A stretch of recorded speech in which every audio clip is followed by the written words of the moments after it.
जय माँ जगदम्बा। स्वागत है आप सभी का एक बार फिर से। माँ जगदम्बा आप व आपके परिवार पर अपनी कृपा दृष्टि सदा सर्वदा बनाए रखे। दोस्तों, यदि आप अपनी सनातन संस्कृति पर गर्व करते हैं, अपनी सांस्कृतिक विरासत को जानना चाहते हैं, अपनी धरोहर को आने वाली पीढ़ी तक पहुंचाना चाहते हैं, तो आप हमारे चैनल सनातन संस्कृत को सब्सक्राइब करके बेल आइकन जरूर दबाइएगा। दोस्तों, इस साल 25 मई से नवतपा की शुरुआत हो चुकी है। हिंदू पंचांग के अनुसार जब सूर्य रोहिणी नक्षत्र में प्रवेश करते हैं तो उन दौरान भयंकर गर्मी पड़ती है। वैसे तो सूर्य रोहिणी नक्षत्र में 15 दिन रहते हैं, लेकिन शुरू के 9 दिन सबसे भीषण गर्मी पड़ती है, जिसकी वजह से इन 9 दिनों को नवतपा कहते हैं। नवतपा के इन 9 दिनों में कुछ ज्योतिषी उपाय करने से व्यक्ति के जीवन में आ रही समस्याएं भी दूर हो सकती हैं। हिंदू धर्म में नवतपा का समय बहुत ही महत्वपूर्ण माना गया है, क्योंकि इस दौरान आदित्यनाथ सूर्यदेव की पूजा का विधान है। जो व्यक्ति नवतपा में सूर्यदेव की पूजा विधि विधान और पूरी श्रद्धा से करता है, उसे समाज में मान सम्मान मिलता है, साथ ही कार्य क्षेत्र में पदोन्नति होती है। नवतपा की समाप्ति जो है 2 जून को हो रही है। नवतपा के 9 दिनों को साल भर में सबसे गर्म दिन माना जाता है। इस दौरान सूर्यदेव को अर्घ्य देने का विशेष महत्व बताया गया है। तो आइए जानते हैं नवतपा के दौरान सूर्यदेव को अर्घ्य देने का शुभ समय क्या होगा, और साथ ही अर्घ्य देने का मंत्र क्या है, यानी किन मंत्रों के प्रभाव से, किन मंत्रों का जाप करके जो है आप अपनी मनोवांछित कामना आपकी पूरी हो सकती है, या किस समस्या के लिए आप जाप करना सकते हैं, उन मंत्रों का आप चुनाव करें। इसके अलावा हम ये भी जानते हैं कि इस नवतपा के दौरान हमें क्या करना चाहिए और क्या गलती हमें भूल कर भी नहीं करना चाहिए, नहीं तो सूर्यदेव के कोप के हम भागीदार हो सकते हैं। और इसके साथ ही हम कुछ उपायों के बारे में जानते हैं कि नवतपा में हल्दी से जुड़े कुछ उपाय आज हम आपको बताएंगे, जो बहुत ही सरल हैं, जिन्हें करके आप हर काम में अपने आप सफलता पा सकते हैं, हर क्षेत्र में आप सफल हो सकते हैं। लेकिन ये सब जानने से पहले आपसे रिक्वेस्ट करती हूँ कि वीडियो को लाइक करिएगा, दोस्तों को शेयर कर दीजिएगा। अगर आपने अभी तक चैनल को सब्सक्राइब नहीं किया है तो चैनल को सब्सक्राइब करके बेल आइकन जरूर दबाइएगा। तो सबसे पहले जानते हैं हम हल्दी से जुड़े कुछ उपाय जान लेते हैं। सबसे पहला उपाय है कि सूर्य देव को जब हल्दी से आप अर्घ दें। दोस्तों, जो व्यक्ति नवतपा में सूर्य देव को तांबे या पीतल के कलश में हल्दी, कुमकुम, अक्षत, मिश्री और लाल फूल मिलाकर जो है उस जल से अर्घ देता है, तो उसकी कुंडली में अशुभ ग्रहों का प्रभाव कम होता है, साथ ही उस व्यक्ति को मान सम्मान प्राप्त होता है। ऐसा करने से रोग दोष दूर होते हैं और साथ ही धन धान्य की प्राप्ति होती है। दूसरा उपाय है जो है कि ज्योतिष शास्त्र के अनुसार अगर कोई भी व्यक्ति नवतपा में हल्दी का तिलक लगाता है तो उसे मानसिक शांति मिलती है। इसके अलावा देवगुरु बृहस्पति प्रसन्न होते हैं, उनका भी आशीर्वाद मिलता है, उसके सारे बिगड़े काम बनने लगते हैं। दोस्तों, बहुत छोटा सा उपाय है। नवतपा में नहाने के बाद आप सूर्य देव को अर्घ दें और इसके बाद जो है आप हल्दी का तिलक लगा ले। इससे जो है बृहस्पति भगवान भी प्रसन्न होते हैं, जो धन संपदा के कारक देव हैं और जिनकी कृपा से धन संपत्ति मिलती है। तो यदि आपके जीवन में किसी भी तरह की आर्थिक समस्या है तो वो भी इससे जो है दूर हो जाएगी। और अगला उपाय है कि दोस्तों, नवतपा में शिवलिंग पर हल्दी का लेपन बहुत शुभ माना जाता है। ऐसा करने से आपके रुके हुए काम अतिशीघ्र पूरे हो सकते हैं, आपको हर काम में सफलता प्राप्त होती है। शिवलिंग पर हल्दी का लेप लगाने से भोलेनाथ प्रसन्न होते हैं। और अब आगे हम जान लेते हैं कि नवतपा में सूर्य देव को जब हम अर्घ देते हैं तो हम किसी भी समय अर्घ दे देते हैं, लेकिन नहीं, उसका एक समय है कि अर्घ आप जो है कितनी समय मतलब दे जो है क्या समय होना चाहिए अर्घ देने का। वैदिक पंचांग के अनुसार सूर्य देव को अर्घ देना बहुत ही शुभ और महत्वपूर्ण माना जाता है। ज्योतिष शास्त्र के मुताबिक सूर्य देव को अर्घ देने का सबसे सही समय सूर्योदय का माना गया है। पंचांग के अनुसार अर्घ देने का शुभ मुहूर्त जो है 6:15 से लेकर सुबह 6:45 तक है। इस शुभ समय में सूर्योदय को अर्घ दे सकते हैं। इसको हम इस तरह जान लेते थे, हर जगह जो है सूर्योदय का समय थोड़ा सा अलग अलग होता है। तो इसको अगर हम मोटे तौर पर समझें तो जब से सूर्योदय उगने का जो समय है, सूर्योदय जिस समय सूर्योदय होते हैं उस समय से लेकर आधा घंटे के अंदर 30 मिनट के अंदर आप जो है आप सूर्यदेव को अर्घ दे सकते हैं। अब हम जान लेते हैं कि हमें नौतपा के दौरान हमको कौन से काम करने चाहिए और कौन से काम नहीं करने चाहिए। अगर हम भूल से भी, गलती से भी हमसे अगर वो कार्य हो जाते हैं तो हमको जो है सूर्यदेव के जो हम कोप के भागीदार होते हैं, उनका कोप का हम भाजन बनते हैं। तो हम जान लेते हैं कि कौन से कार्य हमें करने हैं और कौन से काम हमें नहीं करने हैं। दोस्तों, नौतपा के दौरान आप सुबह उठकर स्नान आदि करके सूर्य देव को जो है अर्घ्य जरूर दें।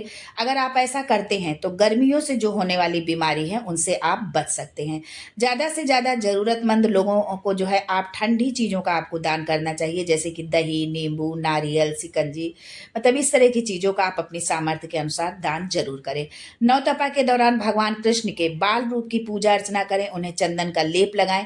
इसके बाद जो है उसी चंदन से अपने मस्तक पर भी आप तिलक लगाएं। इससे आपको शीतलता मिलेगी और आपका क्रोध भी शांत रहेगा, क्योंकि चंदन जो है शीतल होता है, तो उससे जो है आपको भी शीतलता मिलेगी।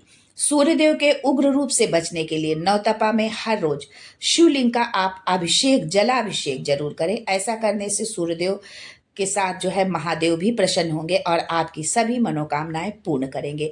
इस दौरान यदि आपके घर में कोई मेहमान आ जाता है या कोई भी आ जाता है तो आप उसे पानी जरूर पिलाएं, साथ में कुछ मीठा भी जरूर दें, जो भी हो घर में।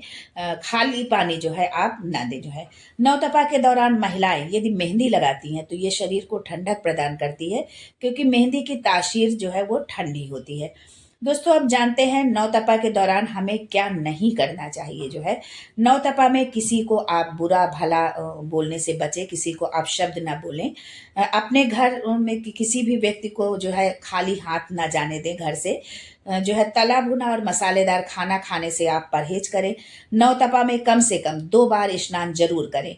नौतपा के दौरान गर्मी बढ़ जाती है, इसलिए इस दौरान मांस, शराब और कैफीन जैसे चीज़ों से आपको बचना चाहिए। इनका सेवन आपको नहीं करना चाहिए, नहीं तो इससे सेहत पर जो है बुरा असर पड़ सकता है। इस महीने में खास तौर पर बैगन नहीं खाना चाहिए। इस दौरान जो है दिन में सोने से भी बचना चाहिए। राहगीरों को जल का सेवन जरूर कराएं, प्याऊ लगवाएं। इसके साथ इससे जो है सूर्यदेव प्रसन्न होते हैं। दोस्तों, वैसे तो सूर्यदेव को हम अलग अलग मंत्रों से अर्घ दे सकते हैं, परंतु हर मंत्र का अपना एक अलग प्रभाव होता है। तो आइए जानते हैं सूर्यदेव के कुछ मंत्र और उन मंत्रों का हमारे जीवन पर क्या प्रभाव पड़ता है, किन फलों की हमें प्राप्ति होती है किन मंत्रों से। तो सबसे पहला मंत्र है कि ओम ह्रीम रवये नमः। ओम ह्रीम रववे नमः।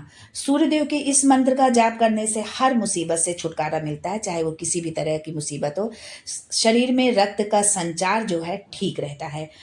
अगला मंत्र है ओम ह्रीम मित्राय नमः। सूर्यदेव के इस मंत्र का जाप करने से अच्छी सेहत और काम करने की क्षमता का वरदान मिलता है। सूर्यदेव की कृपा से हृदय की शक्ति बढ़ती है। अगला मंत्र है ओम हूम सूर्याय नमः।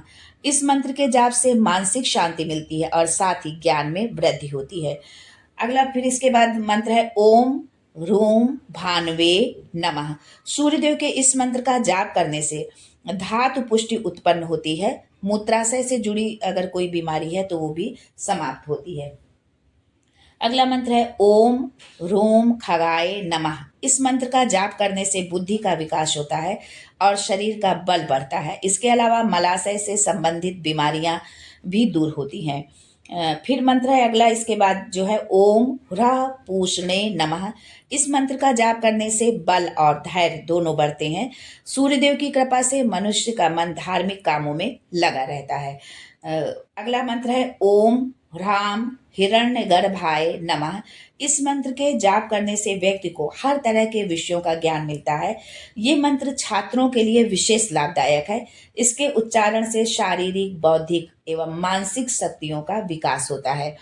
अगला मंत्र है ओम मरीचये नमः। सूर्यदेव के इस मंत्र से मनुष्य को रोग आदि नहीं सताते और शरीर में सकारात्मक ऊर्जा उत्पन्न होती है।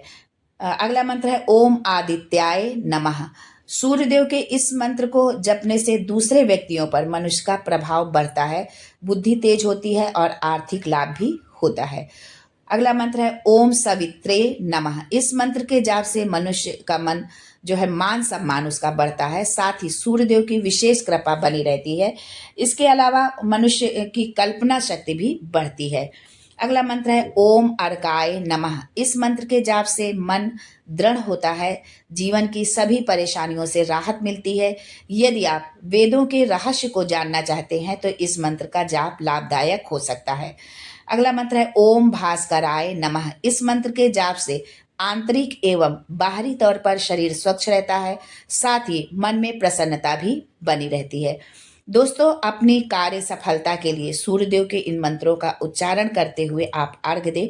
उसके पश्चात 108 बार उसी मंत्र का, जिस मंत्र से आपने अर्घ दिया है उसी मंत्र का जो है 108 बार जो है बैठकर सूर्य की ओर मुख करके, यानी जिस दिशा में सूर्यदेव निकलते हैं यानी पूर्व की ओर मुख करके आप 108 बार उसका जाप करें।